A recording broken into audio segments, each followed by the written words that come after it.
Okay, so we're back and diving deep into the Sean Diddy Combs case, everybody. This is a big one. It is a big one, and it just keeps getting, well, bigger, more complicated. Yeah, more twists and turns than one of his music videos. That's a good way to put it. So remember last time we were talking about how he was trying to get bail, offering up that Miami mansion? Right, trying to convince the judge he wasn't a flight risk. Exactly. Well, buckle up because there's been let's call it a plot twist. There's a new judge assigned to the case. And it's not just any judge. No, not just any judge. This is the same judge who's got that huge Ticketmaster antitrust lawsuit on their plate, Judge Subramanian. Talk about a caseload, right? But this is actually really interesting because it shows how the legal system, it's not just these separate boxes. Everything's connected. I was just thinking that. So before we get too far, for anyone who maybe missed our last deep dive on this case, can you give us the quick recap on Diddy's situation? Sure thing. So Diddy was arrested a few weeks back. Serious charges. He's maintained he's not guilty. Tried to get bail a couple times already. Offered that mansion as collateral, if I remember correctly? You do, but the judges weren't biting. Big concern was witness intimidation. That can be a major factor in these kinds of decisions. Right, because if a judge thinks someone might interfere with the case... It throws a wrench in everything. The presumption of innocence is huge, but judges also have to protect the integrity of the whole process. Absolutely.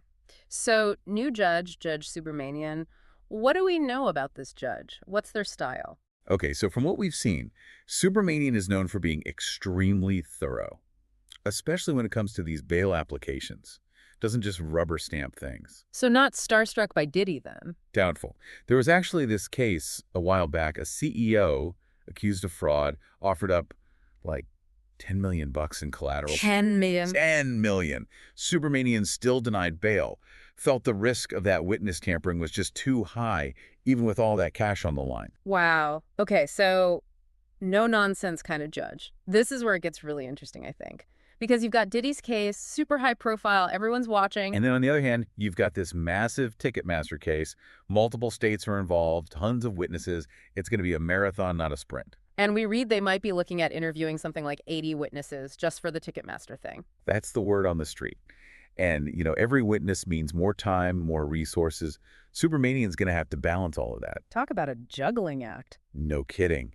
It really highlights the challenges judges face, especially with these really high-stakes cases. So how do you think this all plays out? What's your take?